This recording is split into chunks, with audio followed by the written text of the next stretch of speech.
ಉಣ್ಣಾಗಿರೋದಕ್ಕೆ ಕನ್ನಡಿ ಬೇಕಾಗಿಲ್ಲ.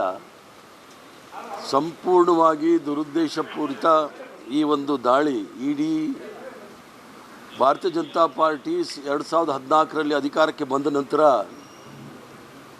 ಯಾರು ಅವರಿಗೆ ಪ್ರಬಲ ವಿರೋಧಿಗಳು ಮತ್ತು ಯಾರು ಅವರ ಸಿದ್ಧಾಂತಕ್ಕೆ ಒಪ್ಪೋದಿಲ್ಲ ಅವರನ್ನು ED, IT, CBI ಮೂಲಕ ಭಯ ಬೀಳಿಸ್ತಕ್ಕಂಥ ಕೆಲಸ ಮಾಡ್ತಾರೆ. ಅದರಲ್ಲೂ ಸಹ ಡಾಕ್ಟರ್ ಪರಮೇಶ್ವರ್ ಅವರು ಇರ್ತಕ್ಕಂಥ ಸಂಸ್ಥೆ ವಿದ್ಯಾಸಂಸ್ಥೆ ಅವರು ಮಾಡಿರ್ತಕ್ಕಂಥ ವಿದ್ಯಾಸಂಸ್ಥೆ ಅಲ್ಲ. ಅವರ ಪೂರ್ವಜರು ಮತ್ತು ಅವರ ತಂದೆ ಆ ಸಂಸ್ಥೆಯನ್ನು ಕಟ್ಟು ಇಷ್ಟು ದೊಡ್ಡದಾಗಿ ಬೆಳೆಸಿದ್ದಾರೆ. ಅದರಲ್ಲೂ ಸಹ ದುರ್ಬಲ ವರ್ಗದವ್ರಿಗೆ ಅನುಕೂಲ ಆಗಲಿ, ದಲಿತರಿಗೆ ಅನುಕೂಲ ಆಗಲಿ ಅಂತ ಬೆಳೆಸಿರ್ತಕ್ಕಂಥ ಈ ಒಂದು ಸಂಸ್ಥೆಯ ಮೇಲೆ ದಾಳಿ ನಡೆದಿರೋದು ನೋಡಿದಾಗ ದಲಿತರ ಒಂದು ಸ್ವಾಭಿಮಾನಕ್ಕೆ ಧಕ್ಕೆ ಬರ್ತಕ್ಕಂಥ ಕೆಲಸವನ್ನು ನರೇಂದ್ರ ಮೋದಿಯವರು, ಅಮಿತ್ ಶಾ ಅವರು ಮಾಡ್ತಾ ಇದ್ದಾರೆ. ಆದರೆ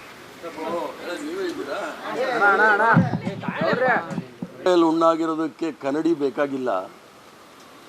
ಸಂಪೂರ್ಣವಾಗಿ ದುರುದ್ದೇಶಪೂರಿತ ಈ ಒಂದು ದಾಳಿ ಇಡೀ ಭಾರತೀಯ ಜನತಾ ಪಾರ್ಟಿ 2014ರಲ್ಲಿ ಅಧಿಕಾರಕ್ಕೆ ಬಂದ ನಂತರ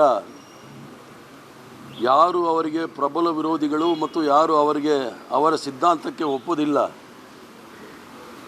ಅವರನ್ನು ED, IT, CBI ಮೂಲಕ ಭಯ ಬೀಳಿಸ್ತಕ್ಕಂಥ ಕೆಲಸ ಮಾಡ್ತಾರೆ. ಅದರಲ್ಲೂ ಸಹ ಡಾಕ್ಟರ್ ಪರಮೇಶ್ವರ್ ಅವರು ಇರ್ತಕ್ಕಂಥ ಸಂಸ್ಥೆ ವಿದ್ಯಾಸಂಸ್ಥೆ ಅವರು ಮಾಡಿರ್ತಕ್ಕಂಥ ವಿದ್ಯಾಸಂಸ್ಥೆ ಅಲ್ಲ. ಅವರ ಪೂರ್ವಜರು ಮತ್ತು ಅವರ ತಂದೆ ಆ ಸಂಸ್ಥೆಯನ್ನು ಕಟ್ಟು ಇಷ್ಟು ದೊಡ್ಡದಾಗಿ ಬೆಳೆಸಿದ್ದಾರೆ. ಅದರಲ್ಲೂ ಸಹ ದುರ್ಬಲ ವರ್ಗದವ್ರಿಗೆ ಅನುಕೂಲ ಆಗಲಿ, ದಲಿತರಿಗೆ ಅನುಕೂಲ ಆಗಲಿ ಅಂತ ಬೆಳೆಸಿರ್ತಕ್ಕಂಥ ಈ ಒಂದು ಸಂಸ್ಥೆಯ ಮೇಲೆ ದಾಳಿ ನಡೆದಿರೋದು ನೋಡಿದಾಗ ದಲಿತರ ಒಂದು ಸ್ವಾಭಿಮಾನಕ್ಕೆ ಧಕ್ಕೆ ಬರ್ತಕ್ಕಂಥ ಕೆಲಸವನ್ನು ನರೇಂದ್ರ ಮೋದಿಯವರು, ಅಮಿತ್ ಶಾ ಅವರು ಮಾಡ್ತಾ ಇದ್ದಾರೆ. ಆದರೆ